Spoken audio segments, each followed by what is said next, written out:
Yo, yo, here is the man doing the thing, speaking Japan to yo. This is probably why I should be kept away from microphones, so don't ever let me do this again. Welcome to episode 6 of Fast, Flurrysome, Funky Japanese or something. So let's get straight in, start the stopwatch, and see what we've got today. So, last episode, we looked at days of the week, and today we're going to look at the number days of the month. This requires about 1/3 of the days of the month being memorized as words and the others as numbers. So for the first 10 days of the month, they've got specific names, which we just have to memorize. Some of them are pretty close to the Hitotsu, Futatsu, Mitsu counting system. Some of them not so much. But let's go through them. So the first of the month is Tsuitachi, second Futsuka, and now from here this starts to sound like the Futatsu, Mitsu, Yotsu, Itsutsu, Mutsu, Nanatsu, Yatsu, Kokonotsu to counting system. So after Futsuka we then have Mika. Please pay attention to the double K. Yokka. The fifth is Itsuka, and then for the sixth, this is twice the size of the third. So it sounds kind of similar. From Mika, the sixth becomes Muika, Muika. And then 7, Nanoka. So this sounds like Nana, the normal number for number 7. And then 8, this is like the double of 4, which was Yokka. So we pronounce this Yorka, Yorka. So we don't have to memorize too many things if we can double some of these up. And then we have Kokonoka and Toka. From that point onwards, we have basically the counting system plus the word nichi. So the 11th is Ju Ichi Nichi, the 12th Ju Ni Nichi, Ju San Nichi. The ones we have to be careful of are 14, 20, and 24. So 14 is usually pronounced as Ju Yokka. So it's Ju 10 plus the Yokka number here. And then it goes back to normal. Ju Go Nichi, Ju Roku Nichi, Ju Nana Nichi, Ju Hachi Nichi, Ju Kunichi, and then the 20th is Hatsuka, Hatsuka.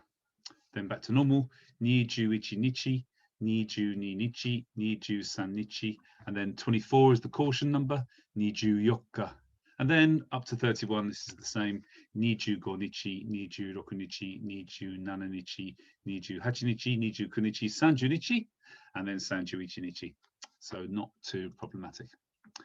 Moving on, this is a guide that's on the slides to help you to navigate all the different combinations of verbs for group 1 verbs, the most complicated ones. So if you think about this being our infinitive, the blue one here, anything ending with ku. So here's the suffix ku, and then we have a stem ki. So kiku means to listen.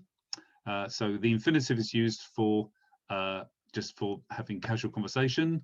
And then we can turn this into the past tense, the plain past tense, to say kita koto ga arimasu, talks about experience, or kiku koto ga dekimasu, which is the long way of explaining potential, the ability to do something. If we move up from this light blue infinitive line, the ku, up to ki, this is how we change the verb to make it polite into the mass form. So from ki, we get kikimasu, kikimashita, kikimasen, kikimasen deshita, and also the polite volitional kikimashou. If we continue on our journey going upwards, if we take the stem ki and add the suffix ka, this indicates the plain negative form of the verb. So kikanai, I won't listen or I won't ask.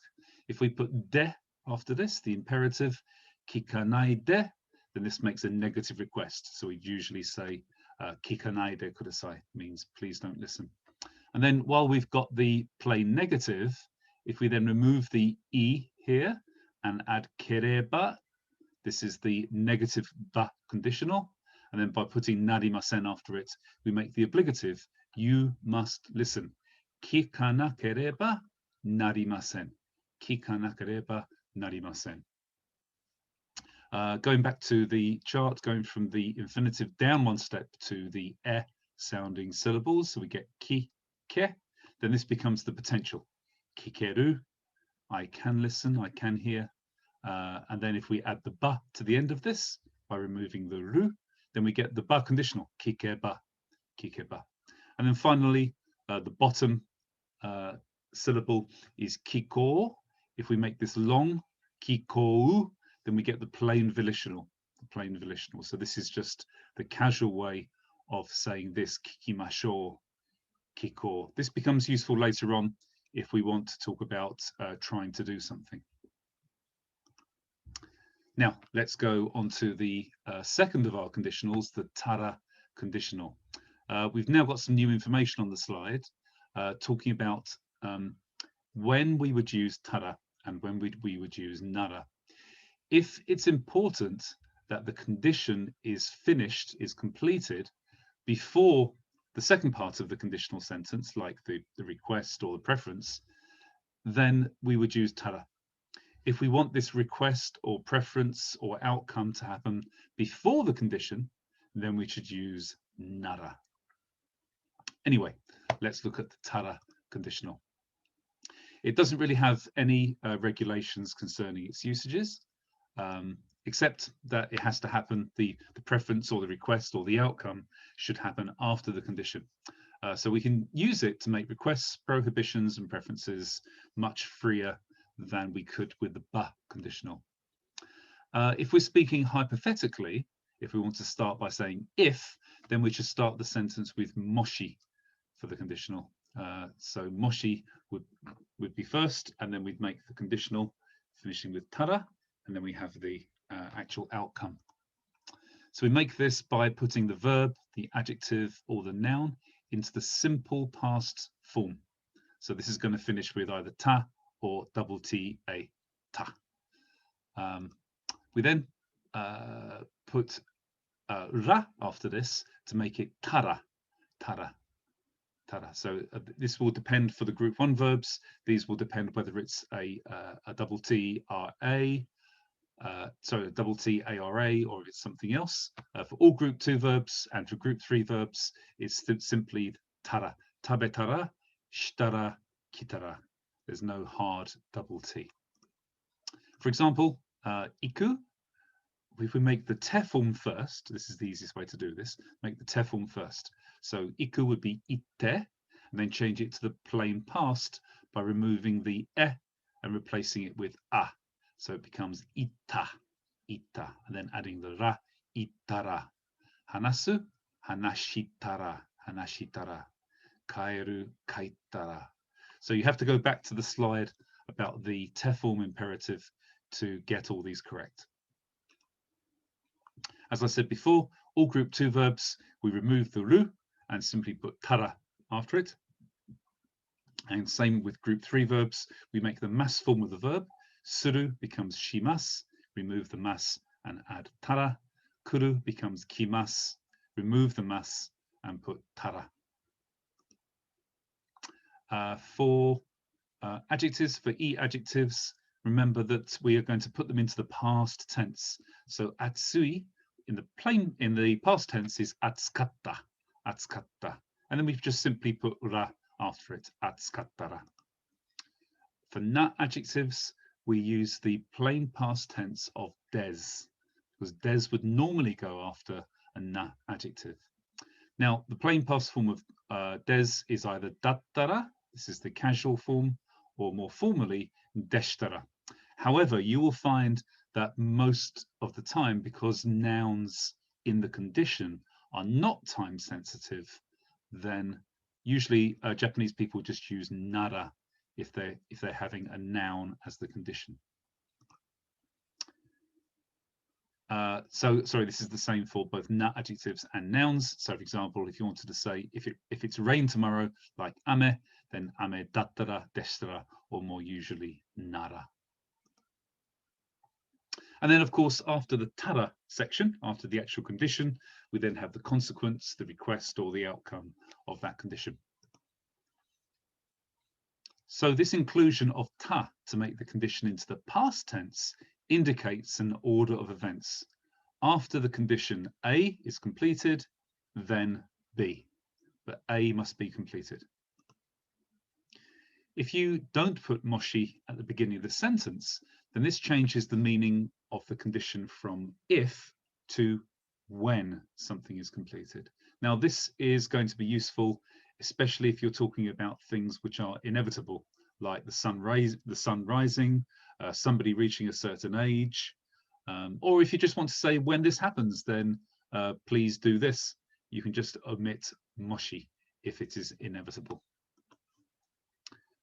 So here's a good example of a sentence which uses this time sensitivity. Moshi Tokyo ni ittara omiyage o katte kudasai. So this allows us, this tara allows all these different things where we can put the subject of the condition and the outcome to be the same. It doesn't matter. This can be an action verb. It doesn't matter. This can be a preference or prohibition. It really doesn't matter. It doesn't matter. There's no regulation like that on tara as there was with ba. The only thing is that this is saying when you have got to, so when you have arrived in Tokyo, not if you are going before you go, but once you have actually completed this condition, once you've arrived in Tokyo, please buy me a souvenir. Okay, this is probably quite late in this episode to talk about something as complex as tame, but we'll go as far as we can. Tame basically means for the benefit, purpose, or necessity of something. Now, the reason why this is coming up reasonably early on in the slides is that it is so useful and it allows us to make sentences that we couldn't make in any other way. So this is tame. I will frequently compare this to a similar grammatical function called your, where we use it something, your ni something. But tame is much more used for direct intentionality. So a really good example is if I wanted to say, I bought this spanner, I bought this tool to fix the car, then this is really clearly saying, I bought this tool, I'm going to use it to fix the car, and once the tool is in my hands, I'll have no problem fixing the car. Once the tool is mine, the car is fixed, as far as I'm concerned. So this is some kind of direct intentionality. It's easy to use, but the particles need to be correct, and we'll see how to do that shortly. And if we're using verbs in this sentence, then the subjects must be the same. This is different for yorni, again. In yorni, the subjects can be different, but in tameni, the subjects must be the same if we were using but two verbs. Also, the verb before tame needs to be in the affirmative, and it also needs to be a non-potential verb. So it can't be kikemasu, it must be kikimasu. For example, let's look at these four examples. For the benefit of George, I bought some vegetables. In order to pass my exam, I must study more. This is an elevator for the elderly, and this is a book for fixing cars. Now, what you'll notice in each of these is that we've got different configurations of nouns and verbs. This is the benefit of George. So George is the noun, and buying some vegetables. So we've got a noun in this part, but a verb in this part. This is a verb sentence, buying vegetables. I know that the vegetables is a noun, but this sentence is referring to the buying of vegetables. It's talking about a verb. It's a verb sentence. In order to pass my exam, I must study more. Again, this is a verb in this part here, and I must study more is also a verb type sentence. This is an elevator for the elderly. Here we've got a noun, and here we also have a noun. So there are no verbs in the sentence. This is noun-noun configuration. And then finally, this is a book for fixing cars. Here we've got a book is a noun, and fixing cars is a verb. What we have to do in each of these sentences is identify who or what is the beneficiary and what is the necessity or the provision or the benefit. So who benefits, who is this for, what is the purpose of having it, and then what are we actually doing, or what is the strategy, what is the service that we're receiving or applying to achieve this benefit. So we should be able to see, then example A, George is getting the benefit, and the necessity, which is the two things we use, beneficiary and necessity, the necessity is buying vegetables or bought vegetables. In B, the benefit is passing the exam, and the service or necessity is studying more. In C, the benefit or the beneficiary is the elderly, sorry, over here, elderly, and the necessity or service that's being provided is the elevator. And finally, in D, the book for fixing cars is the benefit, and the necessity or the service or the provision is the book. That actually brings us to the end of this 15-minute session. We'll carry on with Tammany next week or the next session. I hope you find this useful, and I look forward to seeing you next time.